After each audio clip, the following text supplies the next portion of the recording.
This is probably the creepiest, most expendable thing that has ever happened to me. I used to work overnight as a security guard at the local port.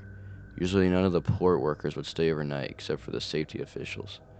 I wouldn't be on the shift alone since the site had a radius of nearly 2 miles. Overnight, usually there would be 3 guards, including me. Since the area was fairly big, there were different posts, but the front gate was the main entrance area where all the guards would be stationed overnight, since there was no need to put them in other posts due to the fact that there was no activity in the site at this time. The veteran guards that had been there for years would often say that the site was haunted given the fact that there had been accidents and deaths that occurred in the area a long time ago. I was aware that people died there due to freak accidents, and I did believe in angels and demons, since I'm actually a religious person, but I always thought that the superiors were just messing with the new guys. I would work 5 to 6 nights out of the week, and for the first few weeks I never really saw or heard anything out of the ordinary, except for maybe a few questionable creaks and would see a few misplaced objects while doing my patrol rounds, but nothing too crazy. Just to describe the setting to you, this is a fairly big site, and on occasions, when there were big projects being constructed at the port, the workers would sometimes stay overnight due to the fact that there were times where port workers were required to stay at the port for a few days. There's a gym in the site for their convenience. This gym is very old. In the gym, there's a sauna, weights, and even a racquetball court. If you don't know what a racquetball court is, it's similar to an indoor tennis court with thin plastered walls and thick glass doors. Usually on our patrol rounds, me and one of the other guards, Mike, would stop by the gym and play a few rounds of racquetball before returning back to the front gate. One of these nights, me and Mike decided to hit a full workout instead of playing racquetball in the cage. It's around 2:30 a.m., and the entire building is so quiet that you can hear the electricity running through the lights. The air conditioner is off, and so is everything else. The only thing that runs are the lights. 15 to 20 minutes into the workout, we hear a loud thump. We cross it off as nothing and continue working out. Then after a few more minutes, we heard the loud thump once again. At first, we thought it was our lieutenant, who could have been walking around, but then we radioed him, and he gave us his location, which was front gate. We tried thinking logically on what could be making those thumps on the wall. They were coming from the court on the other side. We thought it was the air conditioner, but then we remembered that it was off, and even when it switched on during the day, there's no reports of thumps coming from the air conditioner. After a few more minutes, the thumps started occurring one right after another. We were very creeped out at this point. What we were about to witness still terrifies me to this day. We started to approach the other side of the gym to where the glass door was. We turned on the flashlight and aimed it towards the clear glass door, and I got chills all over my body, and I started tearing so much out of fear that I was about to cry. We saw one of the balls rolling slowly by itself inside the core, but there was no one in there. So that means the loud thumps were the ball mysteriously being tossed against the wall, as if someone or something was playing inside the cage. We were both so confused and frightened at how this was really happening, we couldn't make sense of any of it. We were scared shitless, and we started yelling and running away because we knew that there was probably something evil toying with us right there. As we sprinted full speed back to the front gate, the lieutenant saw us and asked why we were tearing and running in a ridiculous manner. We told him what we witnessed, and his facial expression scared us even more. He then said, "That's why there's always guards that quit often. There's something evil in that area. And it's not the first time that something that bad has happened here." He then showed us security footage of dark figures and shadows literally passing through the office areas, and lights mysteriously switching on and off.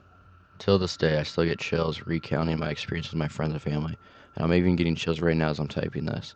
I had never had a real encounter with the supernatural until that night. Many say that it was a demonic presence messing around. Others say it was a ghost of a dead person who died in the area. I don't know what it was, but I didn't last long in that job after that.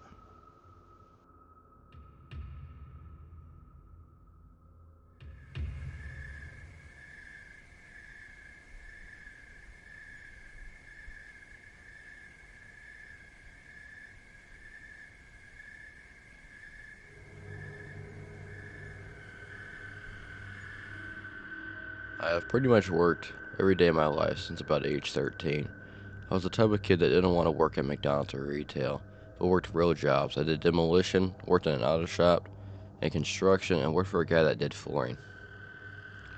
I knew that my parents were planning to kick me out of the house when I turned 18, but in actuality, they kicked me out when I was 17, just as high school ended, some 4 months before I turned 18.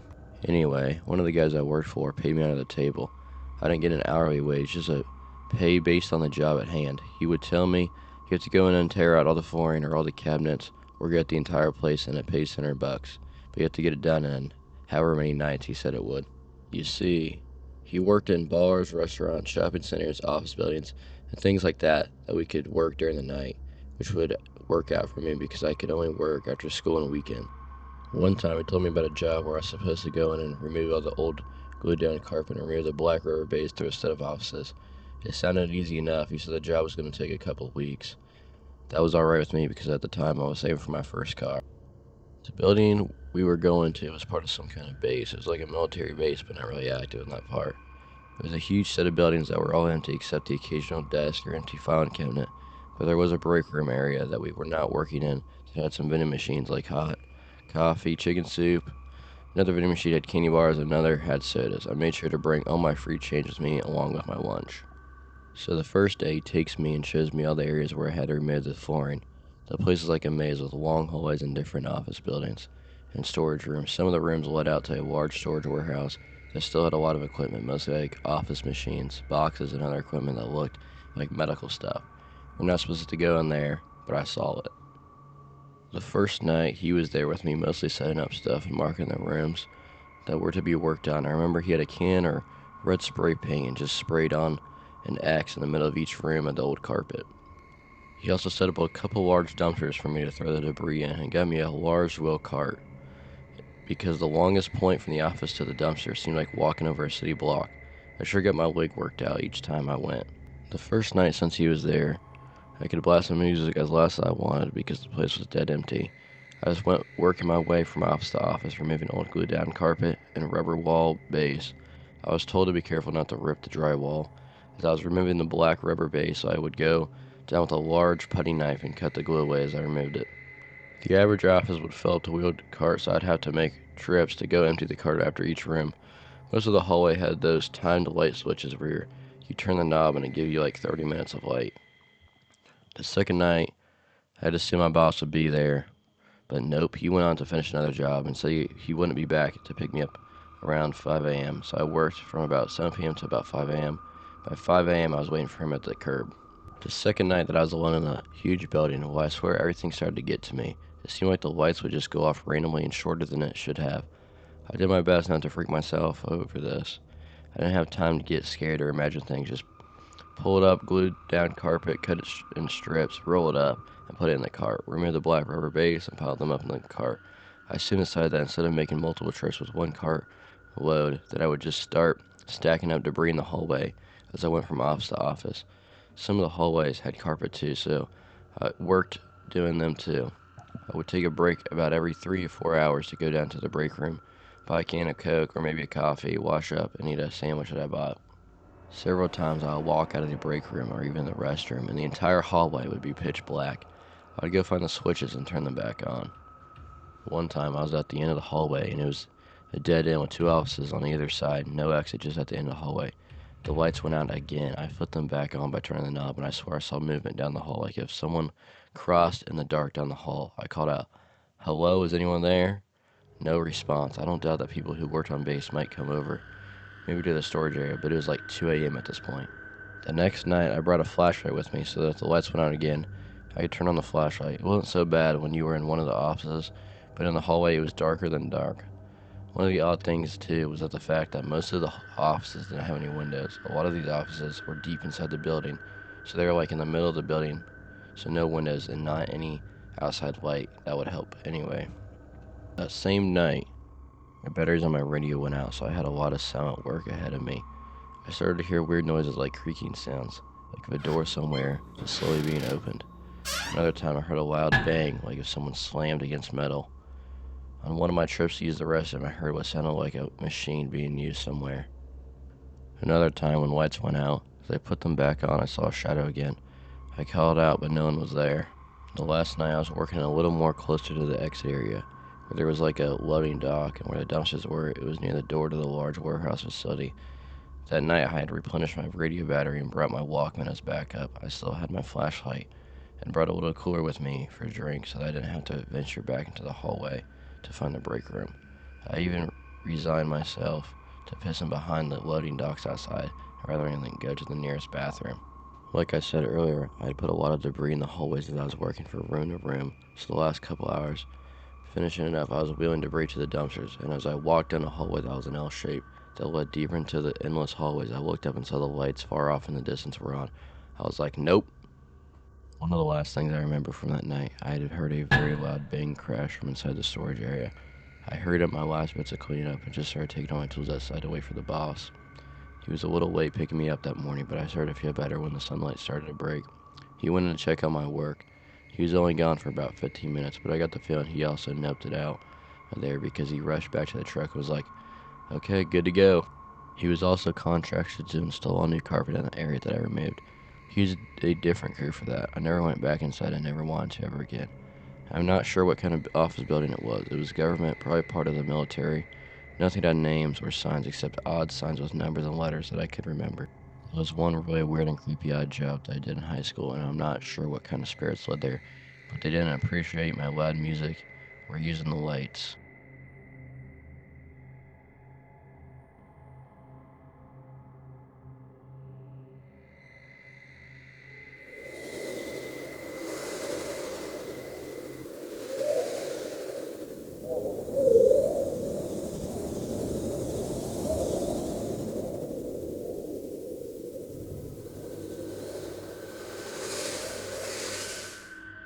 Back around 1992, I was in high school at the time.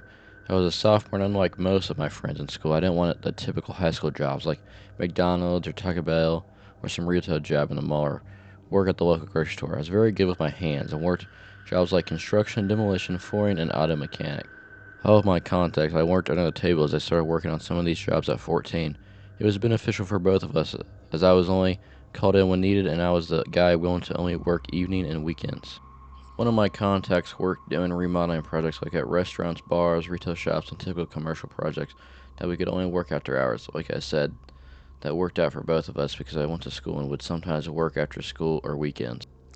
For this one contact, it wasn't uncommon for him to leave me alone at a site and have a list of things for me to do alone, mostly demolition work. I did this while the other crew was doing the installation and remodeling work. I was the kid, but they had my respect because I did what I was supposed to do and did the work of a man without complaining. I got paid well, and in one night, I could make more than my friends did working all week at McDonald's. This one instance, I got a call from the guy I worked for, and he said he had a project for me, and if I could work it the following Saturday. I said sure. He said be sure to bring food and lots of drinks, as there was nothing nearby. I used to have a small cooler and would fill it with drinks like Coke, Gatorade, or whatever, plus chips and a couple sandwiches. Back then, I could eat a whole pizza myself and burn it all off. He picked me up that Saturday morning as I didn't have a car license yet, so he'd pick me up and drive me to the sites for work and leave me alone there. I rarely worked with his other crews as they were more skilled labored guys. I was just a tear out kid. Here's the part that was my major downfall to the story. I didn't pay attention to where we were going. I was too busy talking to him. I think we were talking about cars. You see, at the time, my goal was to save up enough money to buy an old muscle car and rebuild it. It took a long time to ride to the site. As we drove up, it was in the middle of nowhere. Now, you may not think California's places like this, but back in the early 1990s, out in the Mojave Desert, yes. It was big plots of land and homes more than a few city blocks apart. I knew we left the highway and went down a few other two-lane highways for a long distance. I remember he asked me about my drinks and he pulled out a brand new jug of water that he had in his truck and looked like it had been there for a while and told me to take it with me just in case. He said that the water to the house would not be working. As we pull up to the property, he is in a hurry to drop off tools and get to another work site. And so I hurry up and help him with things like breaker bars, shovels, pry bar, hammer, broom, several big trash bins, and a small tool bag that I often had with me. He tells me that he would be back to pick me up about 5 to 6 p.m. as there's no electricity to the site either, plus it should only take me till then to do what I need to do. That was always his way of saying, I'm only paying you till this time, so you better get everything done by then. It was never too outrageous, and we always had a good understanding of time and task. He drove away, and I am at this property all alone. I walked into the house. It's mostly empty. My job was to remove all remaining furniture, contents, and appliances, remove all the flooring, gut the kitchen and bathrooms, and remove all the wood paneling. This project was going to be like what we now call a flip, where they're going to fix it and sell it. Almost immediately, I got kind of spooked by the place. It was very odd. Now, mind you, I am used to being on sites working alone all night. This was in the daytime on a Saturday and bright outside. However, the house was old, dark, musty, and kind of cool inside. The kind of cool that gives you goosebumps. To add to the spook factor to the house, let me just describe what I remember about the house. Imagine walking back in time to the 1960s or earlier. Dark green carpet that looked like matted down broccoli, pine wood everywhere that had a darker stain to it. The wood paneling wasn't the kind used in the 1980s. Sheet paneling, but actually board paneling, tongued and grooved. Old window curtains that all looked like someone's grandma made. Avocado green sink, stovetop oven and stuff that was left behind, like old furniture, and a closet full of old stuffed animals that looked to be about 30 years old. The style of this house was like an old western ranch, as there was wagon wheels inside and outside. I had an old battery-powered radio, but only could get a few stations, but was just happy for the noise. I started removing all the junk from the house, and as I normally did on a project, if there wasn't a dumpster on site, I made a trash pile. I tore up all the flooring. Next to my delight, everything seemed to come up with ease, and it was ripped, cut, and tossed. I took a big demo hammer to the kitchen and tore it apart in less than an hour. I ended up using the big jug of water that my boss had given me to wash my hands and feet periodically, but my late noon, as most who know the desert dryness also starts to take moisture from you, especially if you're working in it. So by late afternoon, I was down to my last drink, and I had already eaten everything I brought. No worries, I thought. The guy should be here in a couple hours to pick me up. As the time gets closer for them to arrive, I am all done with my task. I even sweep the entire place, and it's now ready for the rehab crew to get to work making this place look modern. The time of year I was out here wasn't a typical hot desert day, but you know in the desert, as soon as the sun goes down, it starts to cool rapidly. I had a flannel shirt, but that wasn't enough, and it's starting to get dark. This was the time before cell phones were common, and while there was no electricity, water, and phone service to this house, I climbed up to get on top of the roof of the house to get a better look to see if I could see any something in the distance, and what looked like miles down, I saw a smaller road that this dirt road led to, and a few homes, but those homes were all in dark. My first thought was to hike down to a neighbor's house and ask them to use the phone. However, the nearest house, no one was home, and this home also looked abandoned. If you remember the early 90s, it was a sort of a decline of the economy and recession, so it was uncommon for a lot of foreclosed homes to be in track of homes. A lot of those I worked on at that time. I started to think about my options as darkness fast approached. One was to stay at the house until morning. Second was to hike with what little water I had a few miles in the dark Mojave night. And then three, wait until early morning and hike out of there to some sort of civilization.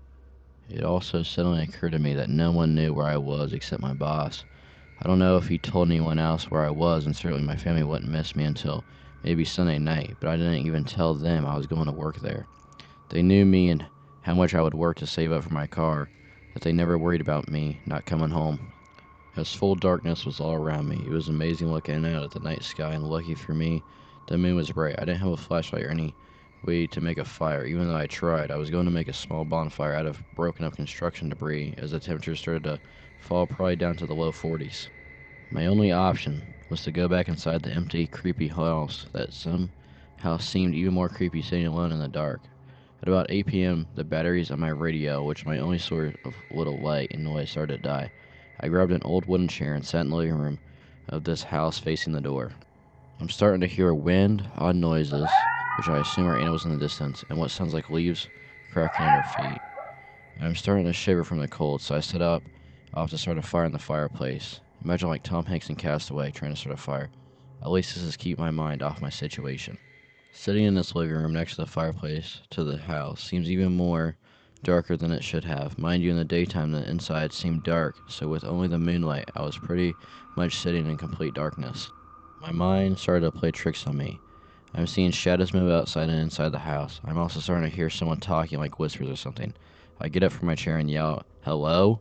And just as I do, I hear something fall from the other side of the house. I run over to the door and go outside again. At least in the moonlight I can see better, but off in the distance I hear noises and see movement but can't make it out. I have my pile of tools by the edge of the house, ready for my boss picks me up, so I run over there and grab Big Daddy. It was my heavy pry bar that I used in the demo. I was ready to defend myself from who or what was out there. I have to keep moving because my undershirt and flannel shirt wasn't enough to keep me warm. The wind was also starting to pick up, and for as far as I could see, no lights around me. I didn't want to try to make it up on the house again. I had a fear of falling in the dark, but I got up on top of the gate just to try and gain a little bit of altitude to see if I saw some house lights nearby or car lights. My mind went to stories that circled around the time about how people would come up to the Mojave Desert and bury bodies, how there were Satanist groups out here, and how people would go missing for no reason out here. Every noise had me on edge, and every shadow had my heart pounding. Now, I knew no one was out in the house, but I swore I could hear noises from inside. I huddled up on the front porch, looking in the living room window, expecting to see someone at any moment.